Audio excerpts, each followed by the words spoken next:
मैंने उसके आज आया हरीश क्या बोला 2 लाख रुपए दे तो रियूम करके सैंदल को दे दे वो साइड का क्या है वो उनको पंचायती वाले कैसे फैसला कर लेंगे को बोल के बेटा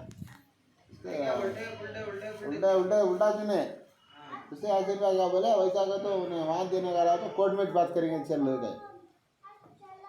चलो कोर्ट में बात करेंगे तो क्या है उन्हें उन्हें लेंगे तुम्हारे भाव का पूरा तू ले लेकिन उनके भाव का क्या था उसे पैदा हो रहा था शब्द क्या था पैदा उन्हें ले लिया उसके वहाँ गुंडा होने से पहले फैसला कर ले कहाँ साइड है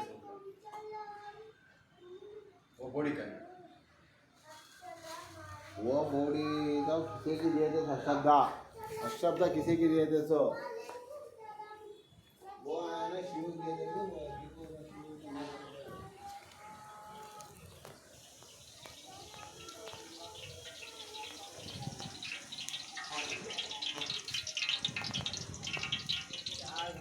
क्या भी डाले